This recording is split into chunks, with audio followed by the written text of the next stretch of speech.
श्री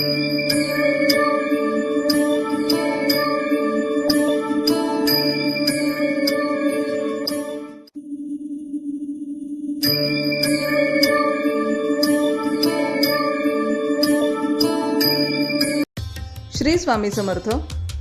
आराधना official चॅनलमध्ये आपलं स्वागत आहे.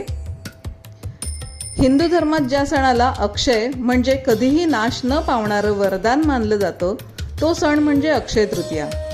वैशाख शुद्ध तृतीयेचा हा दिवस आनंदाचा, मांगल्याचा आणि समृद्धीचा संदेश घेऊन येतो. आपल्या संस्कृतीत 3.5 मुहूर्त खूप महत्त्वाचे आहेत आणि अक्षय तृतीया हा त्यापैकीच एक पूर्ण मुहूर्त आहे. या दिवशी कोणत्याही शुभ कार्यासाठी पंचांग पाहण्याची किंवा वेगळा मुहूर्त शोधण्याची गरज नसते, कारण या दिवशी केलेलं प्रत्येक कार्य शुभच ठरतं. या दिवसाला पौराणिक कथांची मोठी जोड आहे. याच दिवशी भगवान विष्णूंचा 6वा अवतार भगवान परशुराम यांचा जन्म झाला. एवढंच नाही तर याच दिवशी महर्षी व्यासांनी गणपतीच्या सहाय्याने महाभारत लिहायला सुरुवात केली. स्वर्गातून गंगा माता पृथ्वीवर अवतरली आणि पांडवांना अक्षय पात्र मिळालं. तो पवित्र दिवसही हाच.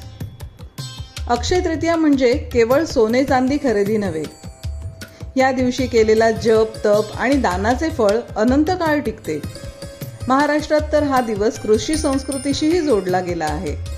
शेतकरी राजा या दिवशी धूळ पेरणी करून नवीन हंगामाचा श्री गणेशा करतो. मग यंदाच्या अक्षय तृतीयेला केवळ वस्तूंचीच नाही तर चांगल्या विचारांची आणि दानाचीही गुंतवणूक करूया. ही अक्षय तृतीया तुमच्या आयुष्यात सुख, समाधान आणि समृद्धी घेऊन येवो हीच प्रार्थना.